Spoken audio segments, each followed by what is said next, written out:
Hello and welcome to today's video, and today we're going to be looking at something that I have owned since the early 1990s, believe it or not. So let's get stuck in.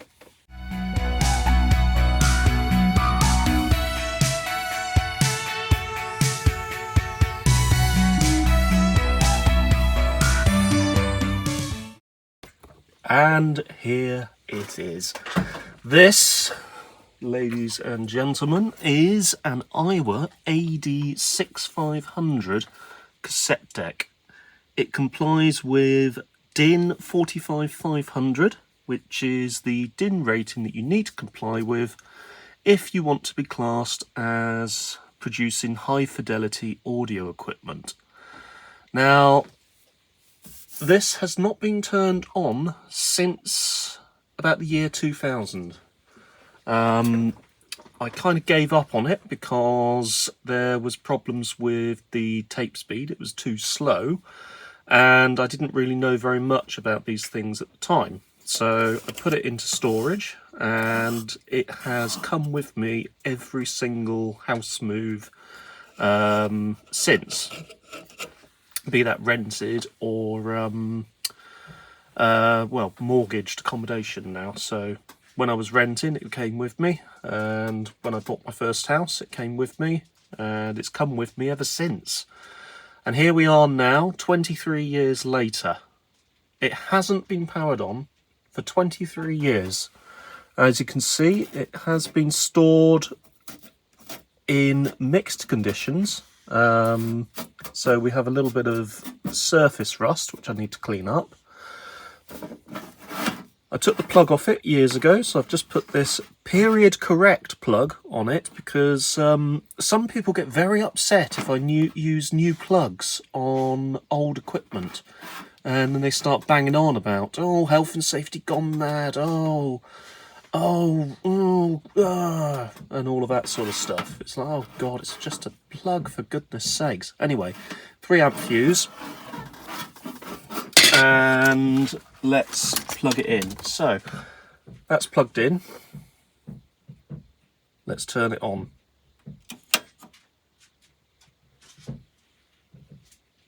Well, nothing's exploded, and my god, even the bulbs still work. So you've got 2 bulbs there for the VU meters.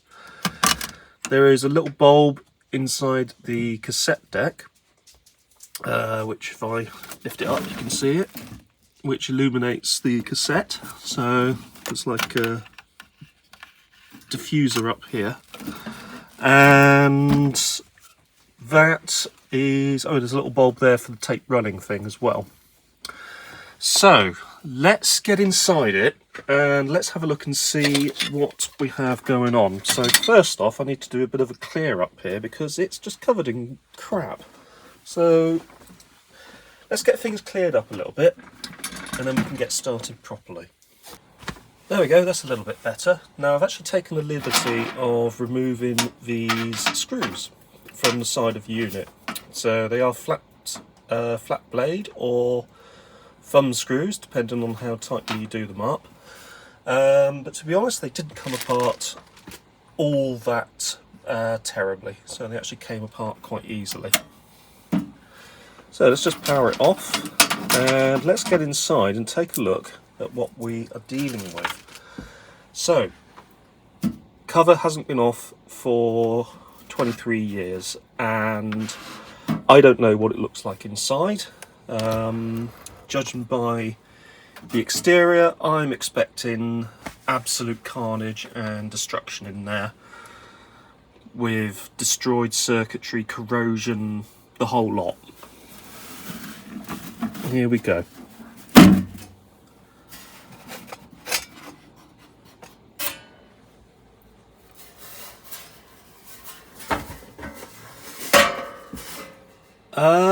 That was not what I was expecting in the slightest, if I'm going to be honest. This is pretty much how I left it all those years ago. So this, yep, there's some the belts on there. As I did start replacing the belts on it and then kind of just gave up. So there's still the sort of belt goo on this spindle. So that, oh god, that is disgusting. That's all clammy as well. Oh, that's horrid. Look at that. That is absolutely horrid. Look at it. Oh my goodness. Oh, it leaves it sticky as well. Anyway, not to worry, that'll wash off. But the important thing is, this is how I left it back in 2000. And you can still see all the date markings. So this motor was 10th of June 1976. This one is the 4th of Feb 1976, which obviously, if you do a bit of basic mathematics, it is from 1976, probably mid to late 76. Don't know if you can see this, so I'll see if I can focus in on it a little bit. So we'll just come down here. But this rotates, and I think, judging by these little slits here, there's actually a sensor which detects tape movement. So yeah, I think you can see it here. So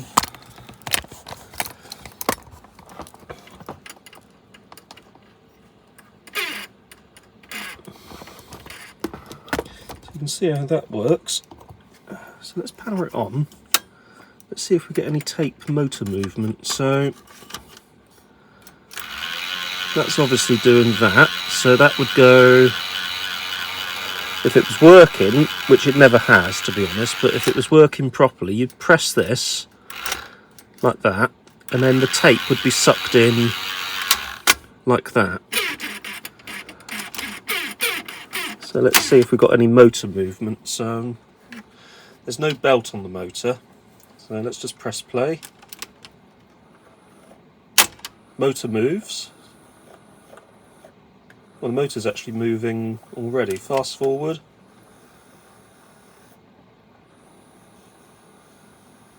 Yeah, there's plenty of movement on the motor. So there's obviously no transport movement because there's no belt, but the motor is spinning, which is a good start. So we're already in a reasonably okay place, because we have the motor actually spinning and potentially working. So there is a little speed adjust on the motor, and that was one area where I had a lot of problems with this deck, was with the motor speed. I never realised at the time that there was actually no, sorry, there isn't, not directly on the motor. I thought that was a speed adjust there. I would guess in that case speed adjustment is going to be on this board somewhere, and I would need to follow the cables from the motor to determine where that adjuster is actually going to be. Ideally, I would need to get some kind of service manual as well to be able to troubleshoot this a bit further. And the fact you can hear the motor there, you can hear it spinning away quite happily. So, first thing that I'm going to do is we'll just power this off again.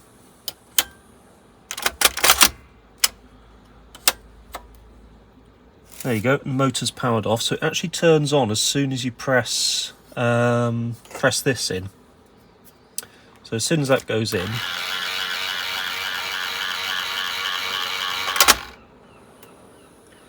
little micro switch at the back shuts, and that starts current flowing to the motor.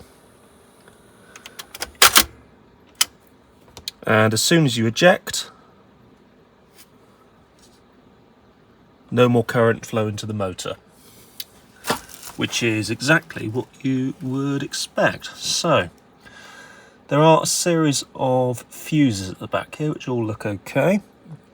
I'm checking this board to see if there is any kind of sort of reefer capacitor. I can't see one immediately, but that's not to say that there isn't one, so we'll need to bear that in mind. Now, right at the back there is,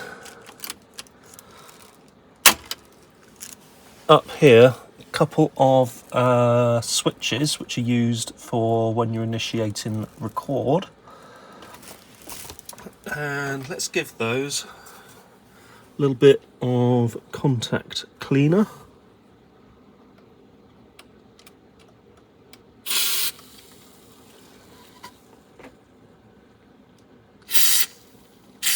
There we go. And also let's put a bit of contact cleaner into these as well.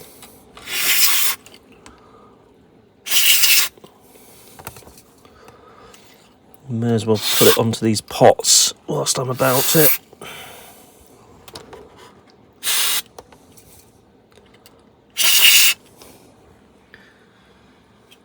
There we go. Right, okay, so next thing I'm going to do is get this out and take a look at throwing on a new belt.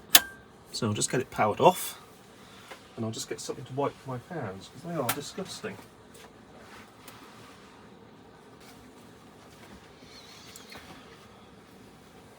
There we are, that's much better. Right, so, it's been a while since I've been in here. But if I remember, there is 1, 2, 3, 4 holding this in place. Now, was that the way I got this out all those years ago? I'm going to be honest, I don't remember. I usually am quite good with these things, memory-wise. But in this instance, I can't quite 100% recall because I may have just taken this top piece off rather than taking the whole thing off, because if you take this whole thing off, what is it going to do about this mechanism?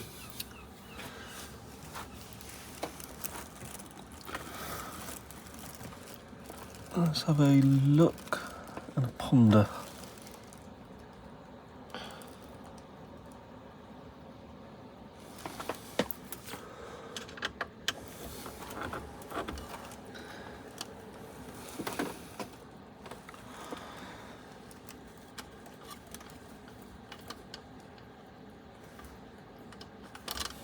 It must be the only way you can do it, because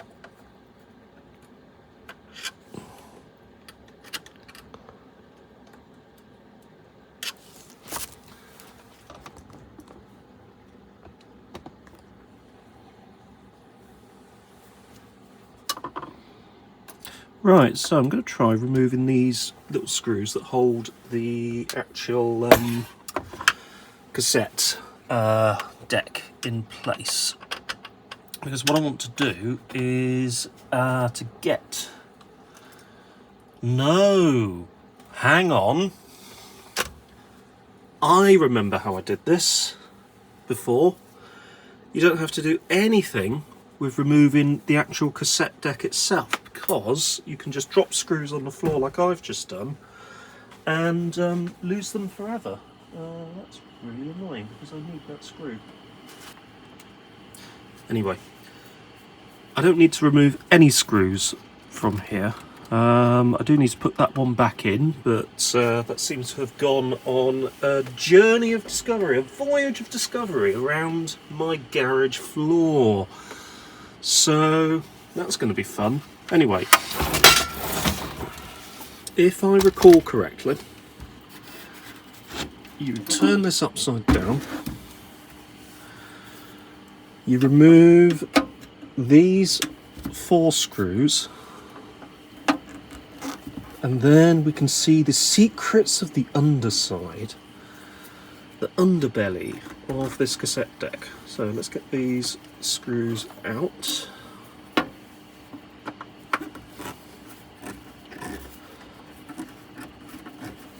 Here we go.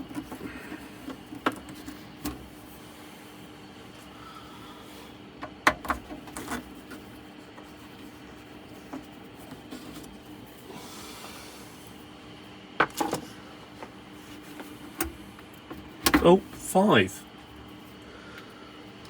Not 4, 5. This will be another one I need to clean up as well. But I don't want to destroy this label, so what I'll probably do when cleaning it up is mask that out, remove these feet, clean it up, spray it, and then unmask that. And get rid of these little bits of corrosion as well. There you go. So there's your absolutely humongous flywheel in all its glory. Down here is your motor, and then you have you actually have a flat belt that goes, if I remember rightly, you've got a flat belt that goes around the motor. I tell a lie, the motor's actually there, and I think it's caked in, yes it is, it's caked in, oh god, it is caked in belt meat. So that's going to be fun. But yeah, there you go, there's the original flat belt there that came with it. Literally just disintegrated into that gooey disgustingness that they sort of tend to disintegrate into. Also gives me a good opportunity to have a look under here and check out sort of any dry joints or anything of that nature, and to be honest, it all looks in pretty good shape if we're going to be perfectly honest about these things. Could probably do with a bit of lubrication around some of these points on the mechanism, but overall it ain't half bad. It's not bad at all if we're going to be honest. Probably do need to take a closer look, but yeah, that is not bad at all. Although those look a little bit dry if we're going to be honest. And yeah, the rest of it actually looks okay.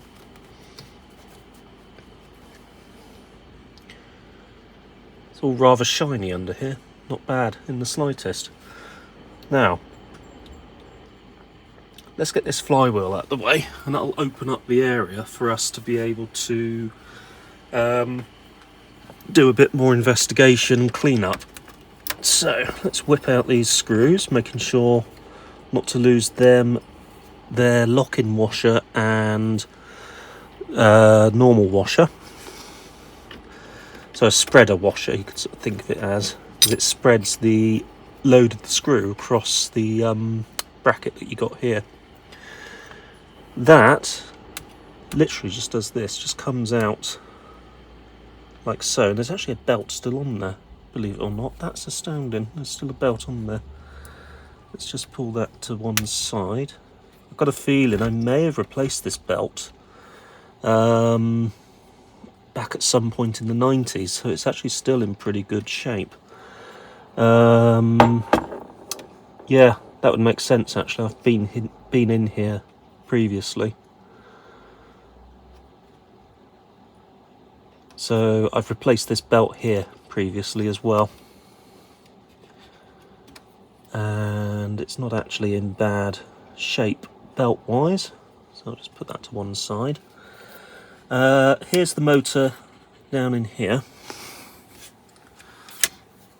and what we will do is I'll just get a flat blade screwdriver, quite a small one. making sure not to disturb that, which is part of this mechanism. So it actually pulls across from here. There's a lever here that pulls across. I think that goes to the record switch on the board itself. So my finger into here and just do this to get this meaty belt meat off of there, and just give that a clean up.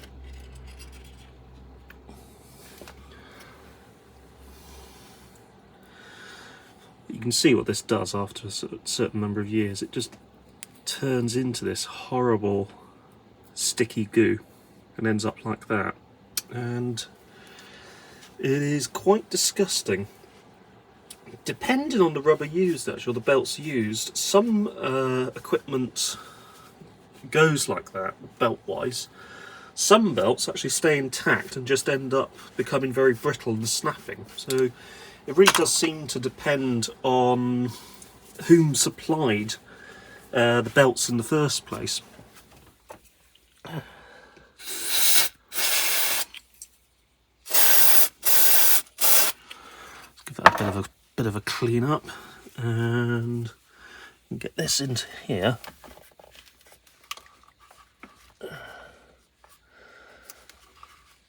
What I'm trying to do is I get under here, and I can just turn this against the cloth to clean off any of the muck that remains.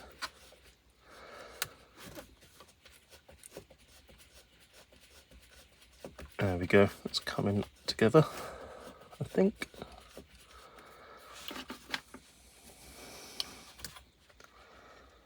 Let's put that in there, against there.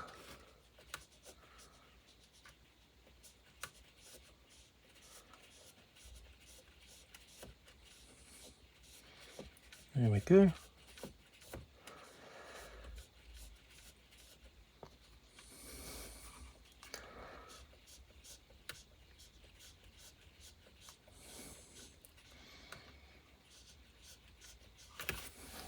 That's a lot better. That's a lot better indeed.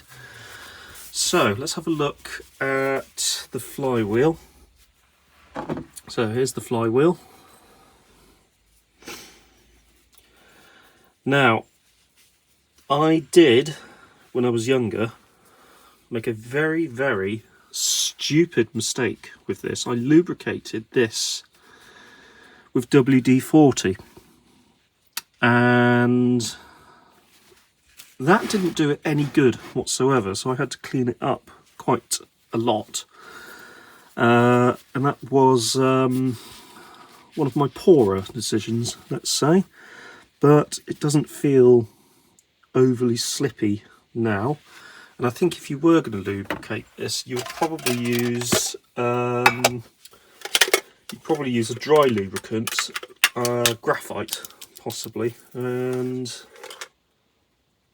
I'm just going to, I don't know if this will even work, but I'm just going to rub a pencil on it, which I'm just doing off camera. And obviously pencil, graphite, etc. Not doing the top of the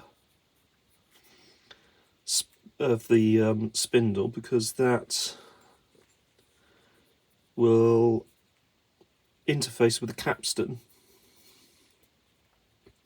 obviously with the tape in between. And then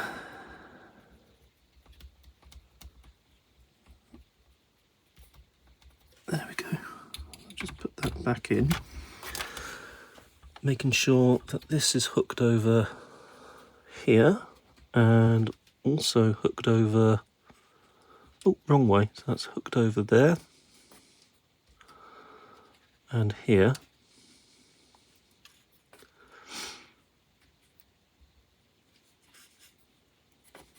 There you go, so that's hooked over there. Whoops. There. And then onto there. Then down.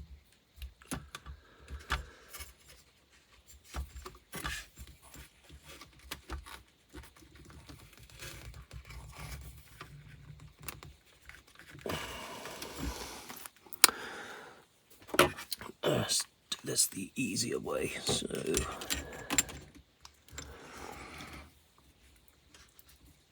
here and onto there.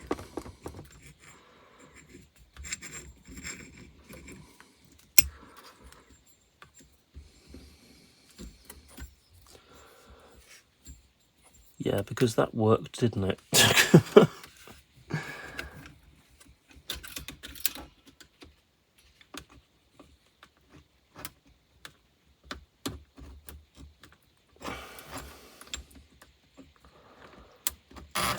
That almost worked. That is almost there. That just needs a little bit of persuasion to get just up onto that final notch up here.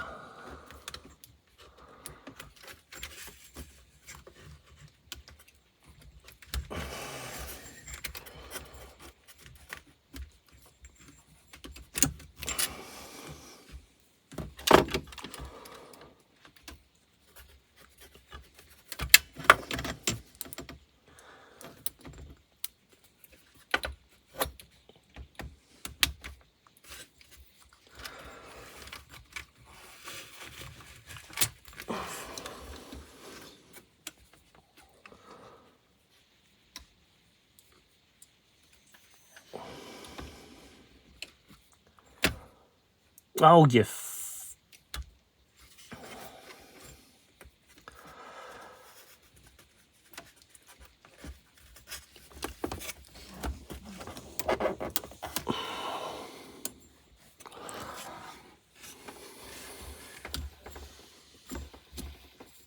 There you go. So you've got plenty of it's actually got plenty of spinability as well. That's not even a word or a phrase, but I'm sticking with it. Now I've got this flat belt which I've had lying around from somewhere, and I'm not sure if this is going to be too big. So let's come in from bottom. I've got a feeling it might be a bit too big, so let's come in the bottom. I think it goes under if I remember rightly. And this is actually a legitimate use for these, so not snagging around any resistors. And around there.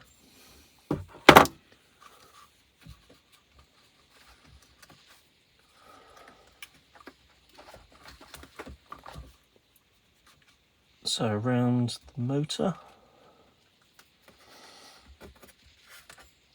Try not to go around those resistors.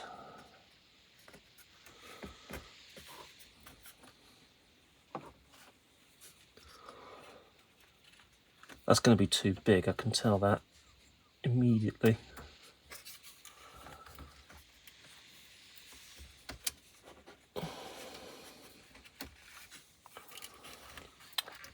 So that's nicely tensioned when it's actually around the actual body of the motor, but if we get it around the spindle itself, that's going to be too slack.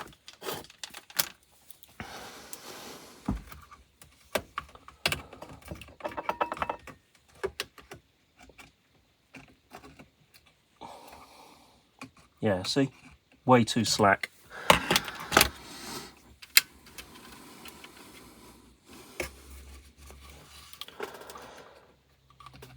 Right, let's move that out of the way again. That can be used for something else.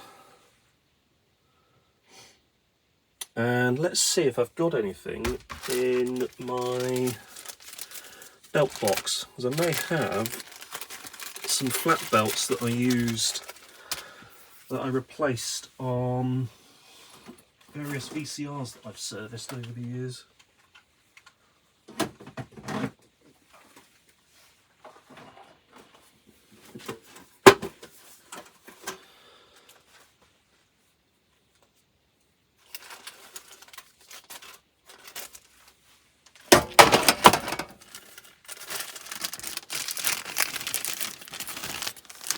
So I've got these ones actually,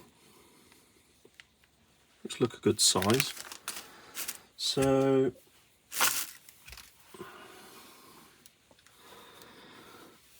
once again, let's come in down here.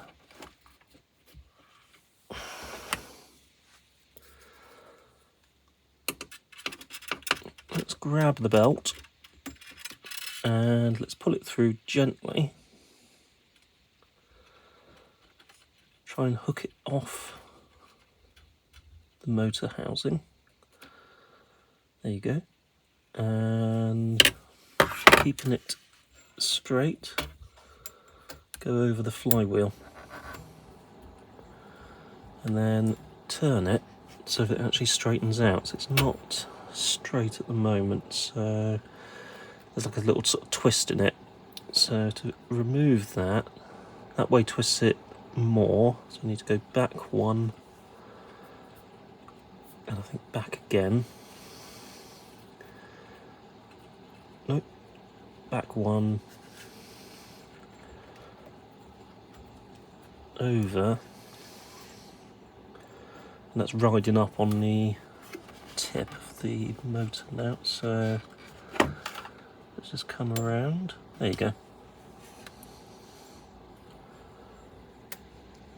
But that's still got a twist.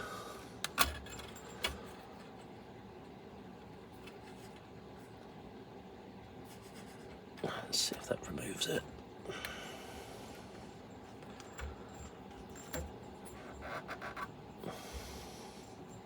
Perfect.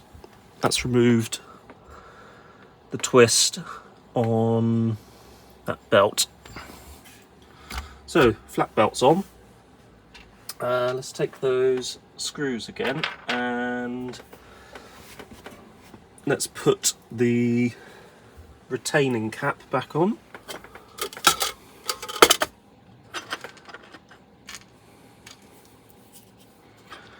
So that goes back over the capstan flywheel. So you just give that a wipe off. There's a bit of very, very minor corrosion on there, so that's gone now.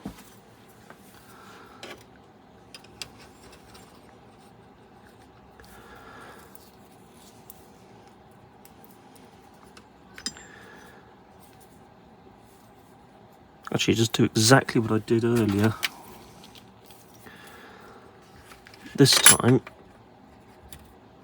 just do this on the top. I'm not even sure if this will work, but it's graphite, and graphite is a dry lubricant.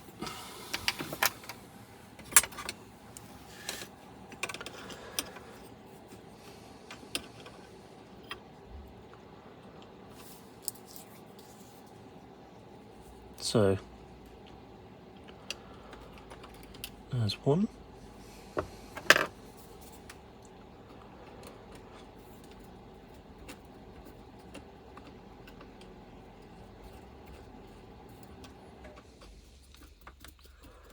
There we go.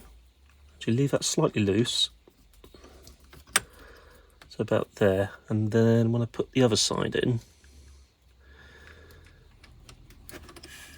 it's not going to go flying out. So actually what I'll do is I'll put that in like that, come under, and then get the screwdriver to meet up.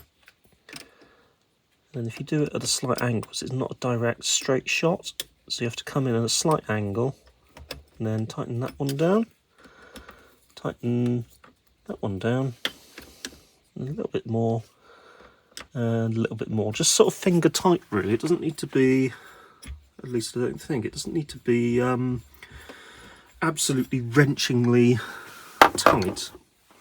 So let's have a look under here now and see where we are now missing belts.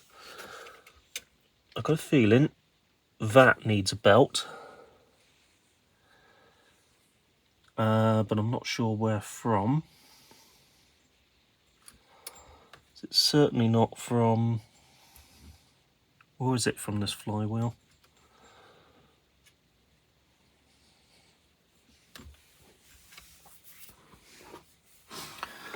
Might need to take this off again. That's annoying. So let's take this off again.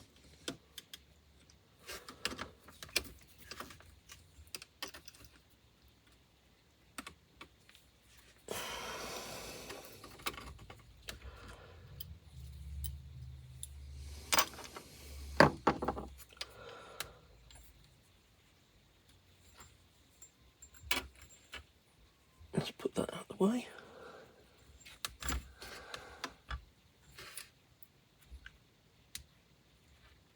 So there is an indentation there which looks like it would accept a belt, which would then go around here.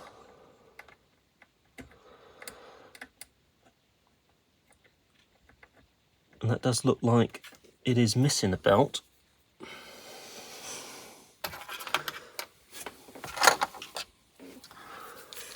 Let's see if it has any belt left on there. Yeah, there is belt on there, so that's definitely had a belt on previously. So let's remove that.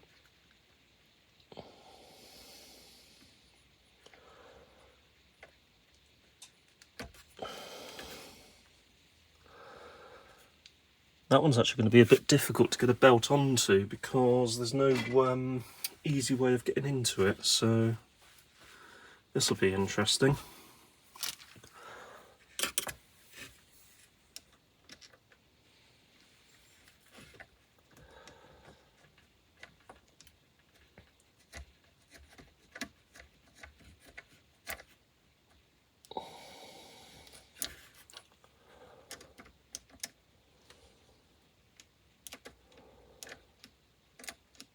Anyway, that's cleaned up.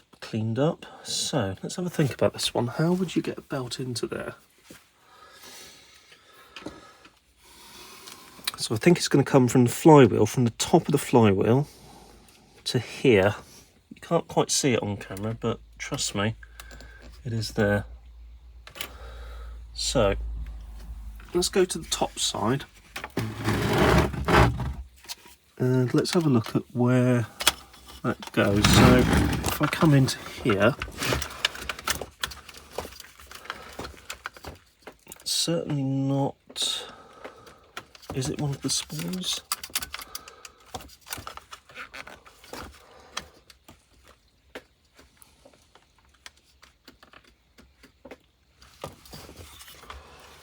So that's in, and then you've got, actually the spools are all the way up here. So there's a spool.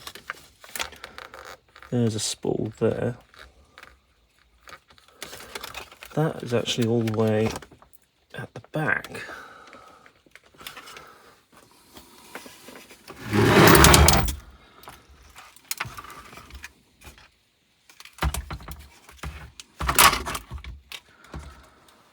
So there is something right at the back, which I don't think you can quite see, but there's something right at the back that goes on to.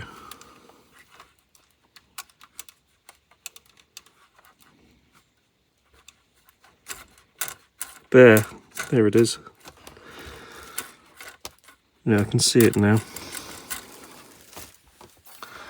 So that's accessible through here. So if I come down this way,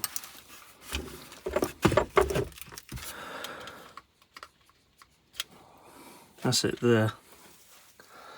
And it looks like you can actually access it through here. Get a belt into there, and that should do the job.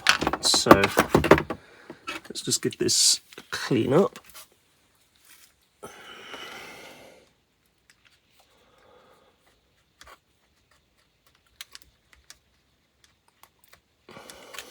And then you've got this here, which has got to go somewhere as well. So where that comes from, I don't know. This is where service manual would probably be a lot of use right about now.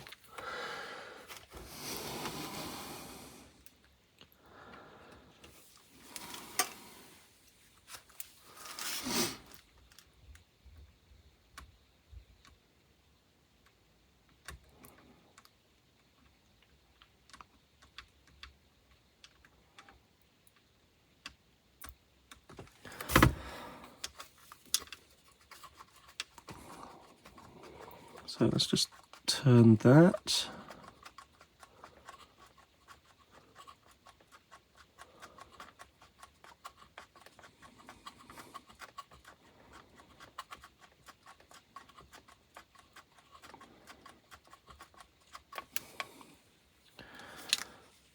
There we go, I think that's got some of that out of the way.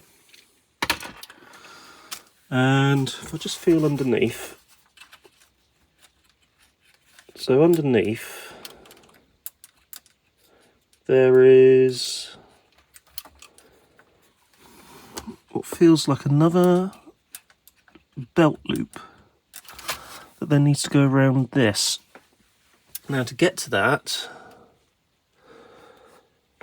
that's the challenge, because I think we've got a couple of places that actually has to come out, and a couple of places where it may actually need to be belted.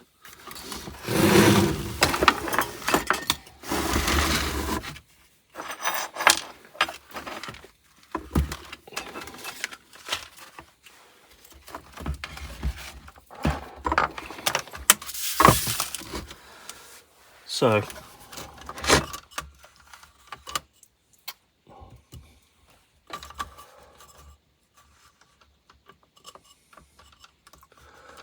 I'm thinking this needs to come off.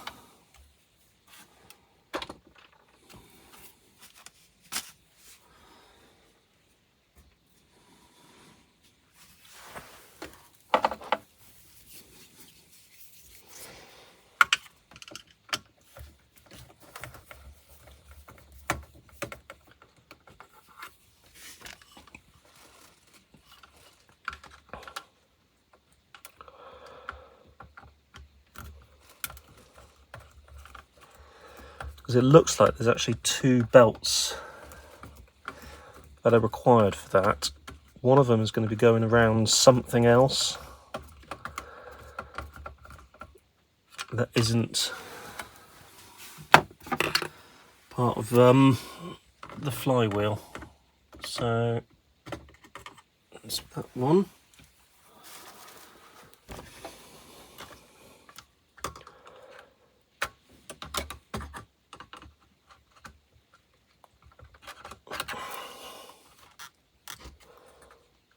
No, that's solid. That is in there.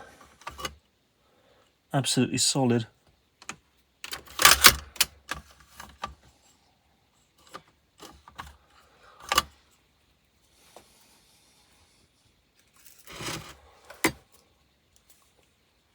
Oh, there's one further down there. And there as well. So there's actually 4 in total, I think. So that's 2.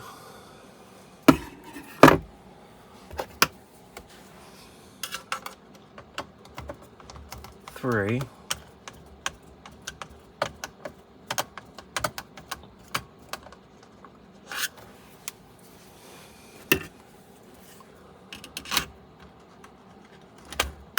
Oh, you. Careful now. That's number 3. There we go. And number 4, which is down here. I can see that loosening off now, but I need to be careful that I don't overly dislodge anything and that it just sort of flips out of the way, so to speak. So then we've got this one down here. There we go. So that's 4.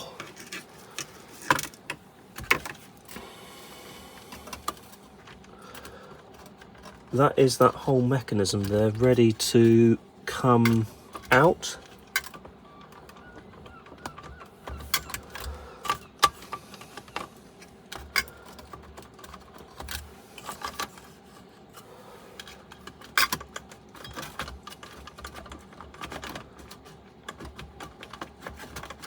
And I'm trying to do this in such a way. Actually, I've just, so if that comes off, then this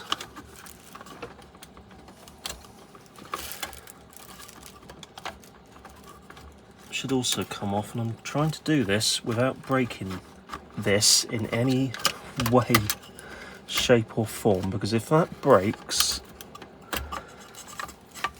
that makes for a very sad me. And it's actually held in with some of those sort of circlips by the looks of it. And then you've got the circlips up the back there. So although you can move this, this doesn't come fully off because you've got the circlips still attached. Actually, I've just thought of something.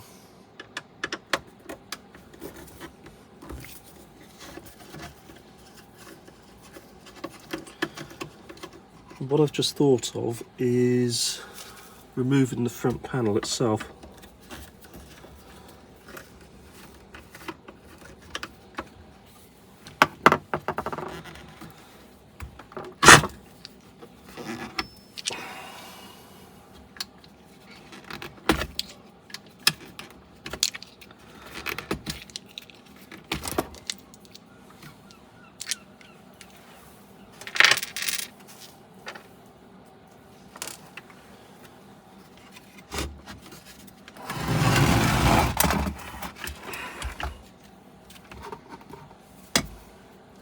Then you've got 3 underneath.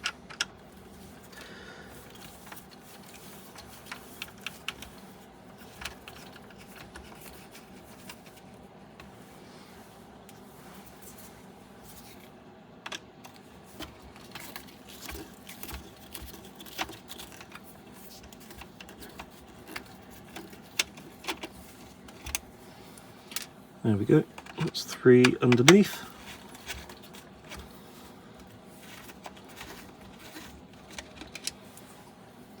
You do realise that all of this could be completely in vain, because I could get this powered up and there's absolutely no sound playback at all, and it's completely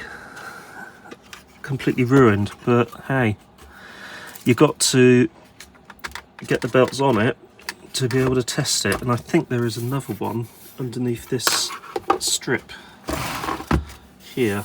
So let's see if we can remove said strip. Yep, there it is. So oh god, that would have been originally to it sort of acts as a buffer for the lid. So it's sort of like I don't know if you call it a gasket or not, but it sort of keeps the lid in place. So the lid goes and slips into here, and then that stops it from sliding off easily, because you have to put a certain amount of pressure on it to actually get it off. So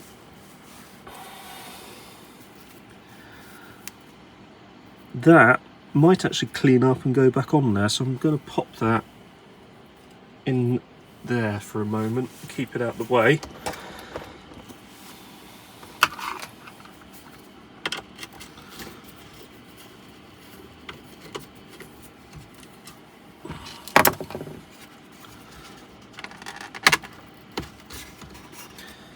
Now, in my ownership, this front panel has never been off, so there's that.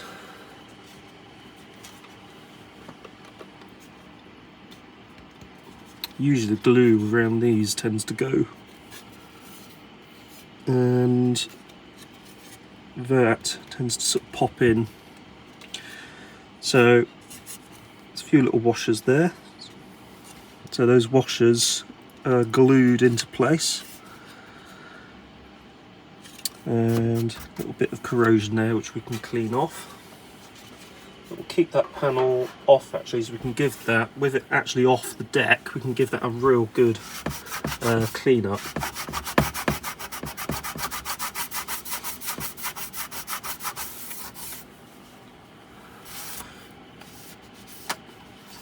Likewise with, oh damn it, likewise with these as well, we can actually give these a good clean up and polish. Note to self, use a different cloth. So, getting these off safely. So you can see there are our circlips. And what we're going to do is pop those off gently.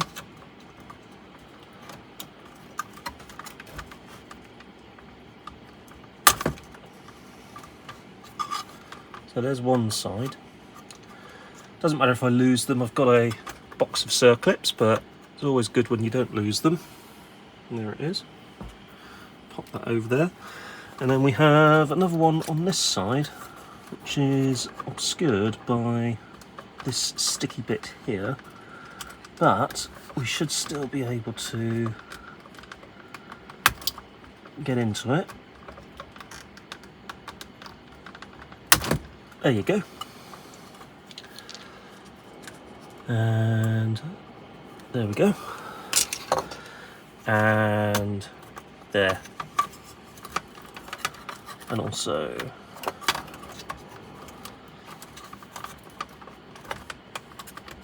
there, I think. So just need to prise that out. There you go.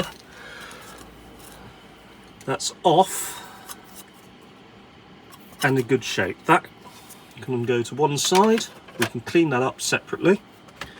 This can now happily come out, and that presents us with what we want to see. And I need to remember where that goes because that's just popped off, but that's part of the door opening mechanism from this side. I think it may have been on there. So, on there possibly. We'll work it out as and when. It also means we can get to have a look at this mechanism to see how that works. And you can see it here actually. There's a rubber strip there and there's an idler under here which has probably gone very dry and may come back with a bit of rubber renew. In fact, yeah, I was right. So you can see the other side of it there. So this one is on here. In fact, on this side it is held in with a plastic circlip, but it isn't on this side. So that should have some kind of circlip on the end there to hold that in place, but it doesn't seem to have that. So we'll need to be careful and make sure that that doesn't go walkabout. So this is the little spindle we are concerned with, and my guess is it's going to be taken off of this spool here. We also have access to everything under here, and I can tell immediately that that audio head, oh actually it is supposed to be shaped like that. I thought for a second that the audio head was unbelievably worn smooth, but no it isn't, it's just happens to be that shape. This is held in with 1, 2, 3 screws. This has some kind of press washer holding it in at the top, and the whole thing is covered in tape oxide. So that needs a real good clean out. Actually, I've just seen this. What's this? That's like a little washery thing. I'm wondering if that would have been on there. Either way, let's pick it out.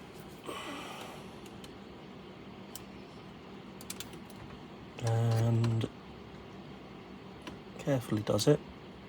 Let's bring that out. Pop it over there for the moment. There we go.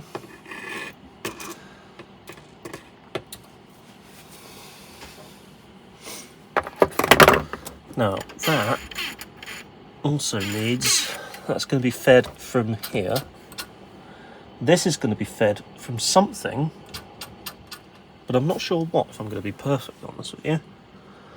And then you've got the 2 spools in here.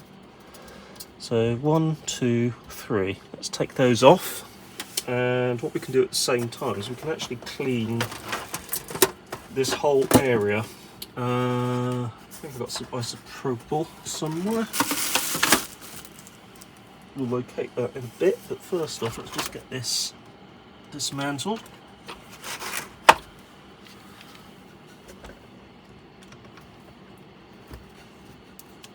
So there's 1.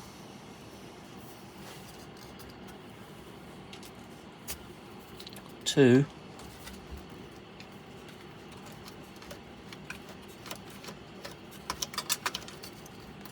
And 3.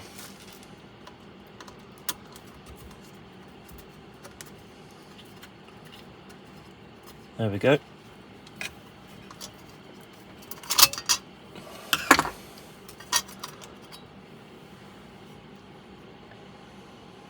Yeah, there you go. So it looks like that goes onto that, as can be evidenced by the belt that's there still.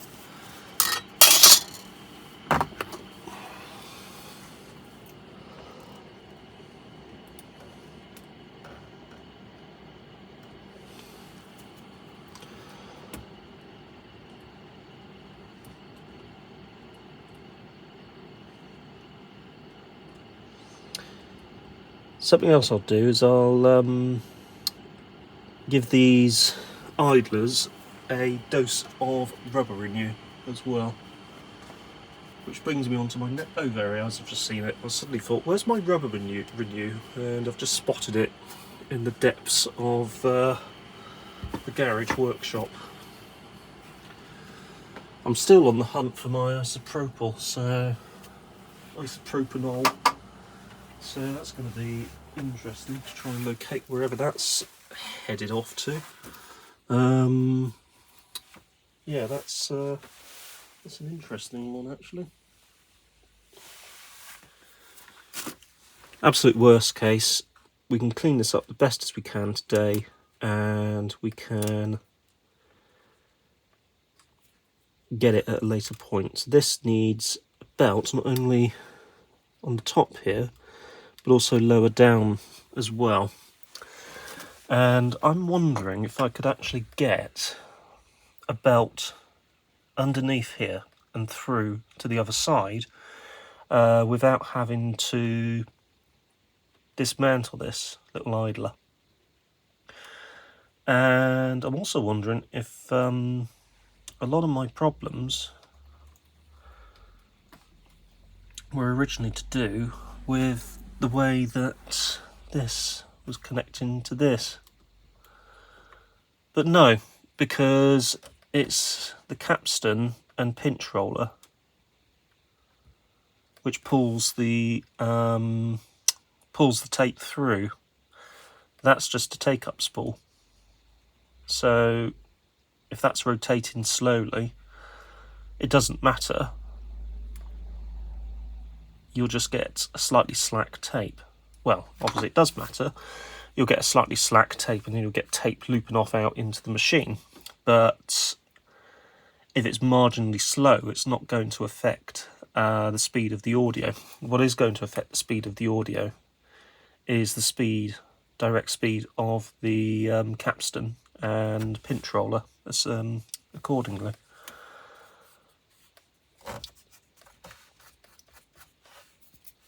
Now, we got all of this out of the way because we wanted to...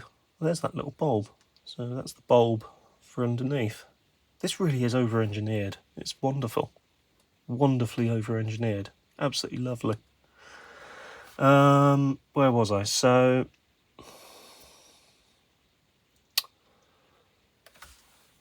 Actually, let's just settle an argument for myself.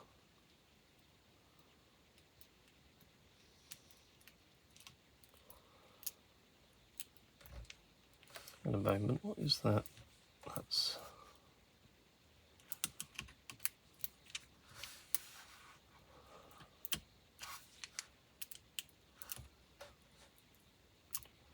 speed adjust under there? There's like plasticky stuff in the way,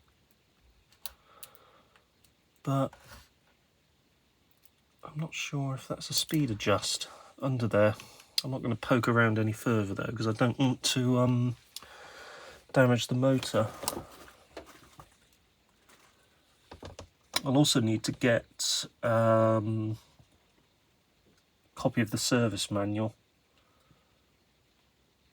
to see if the actual motor adjust is on this board itself.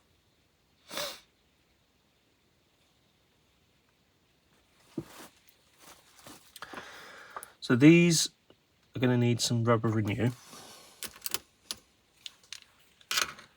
So let's see how this works with play. Alright, so right, let's imagine that the tape is in. So tape is in. That is rewind, so that directly acts on that for rewind, which makes sense. That's fast forward, so that directly acts on there for fast forward. And there is actually quite a bit of grip on that, to be honest with you. That's why that's not shifting so fast, because the belt is just stuck underneath it.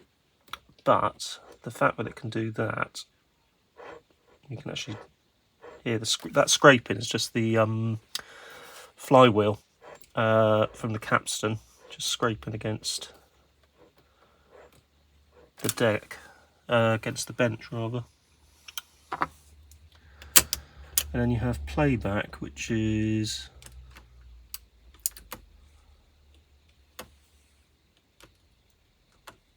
that.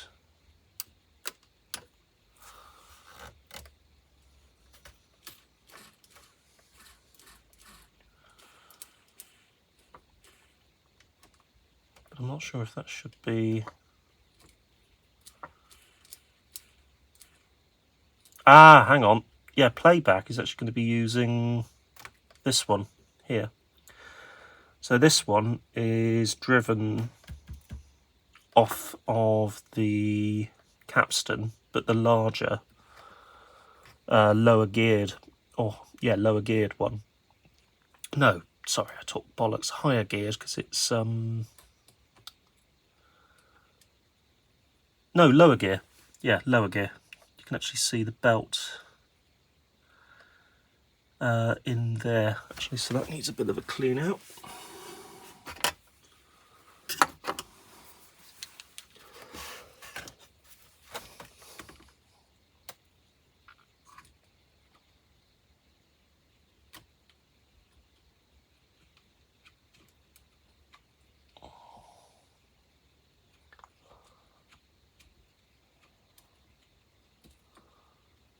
There we go. That's actually doing a nice job cleaning that out. There we are.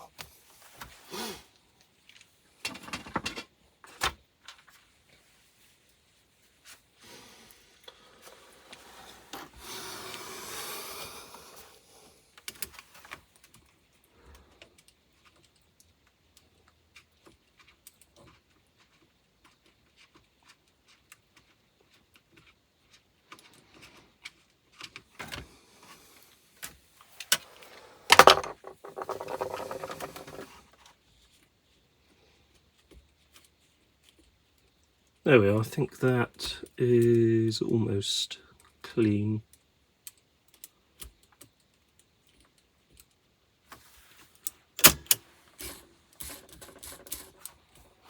There you go. And then you've got, obviously the belt around here, goes around here, and as that's turning, that is your playback. So that makes perfect sense. That's your take-up spool for playback. And then you have either fast forward, which puts pressure onto there, or rewind, which puts pressure directly onto here. And there's actually quite a bit of grip left on the idler, but we'll rubber renew it anyway. And also, because we've got this out, we can get rid of this green stuff. So this is something that seems to affect older equipment like this, especially this piano key stuff. You get this weird green oxidization, and the nearest that I can think of that it actually is the way that grease from your fingers reacts with this sort of vanadium, chrome vanadium type plating that you've got on the piano keys. And if you don't clean it for years and years and years, what you eventually get is almost like this sort of weird copper-like corrosion, which is sort of this weird-looking green stuff, which you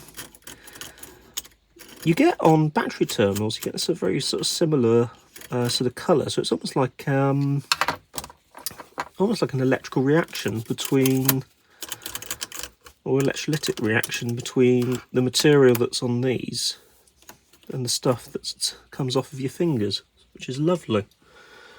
Well, it's not actually that disgusting, it's just what it is, to be honest. Anyway,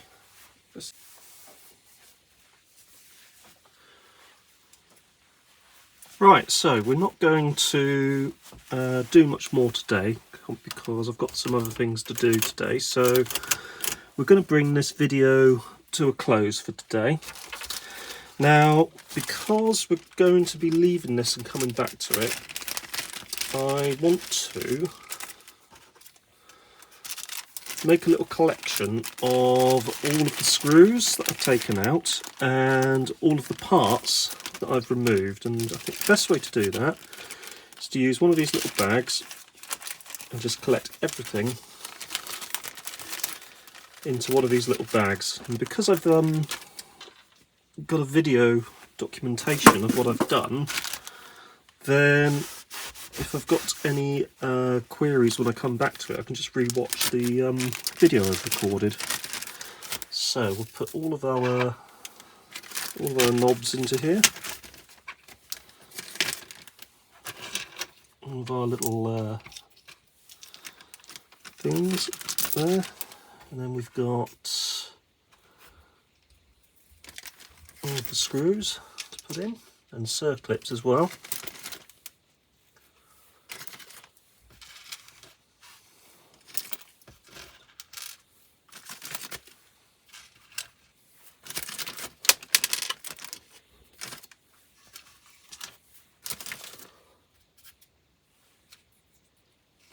There we go, all little washers, circlips and everything else into this little bag. I found this little spring as well, I'll put that in there, so that might be useful for something. And then we've got everything over here from the case. There we go. There we are. And just seal that off. I think we are pretty much there. So what I'll do as well is put this back into its natural state. So it sits naturally down. Oops, put that out of the way. Down and in like so. So it sort of sits there in the normal state of things. Just wonder where that's. Oh yeah, that's there. So that's part of the.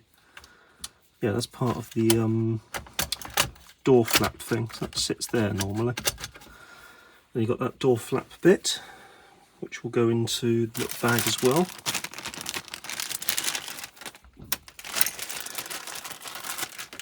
And we can come back to this next week, because this isn't going to be just a 1 week job. This is going to be something that's going to take a little while to do. And you are welcome to join me on that journey. So I'm just going to pop that there. And that's not going to be plugged back in again until it's all back together again. And in the meantime, I'm going to grab hold of circuit diagram, so that we know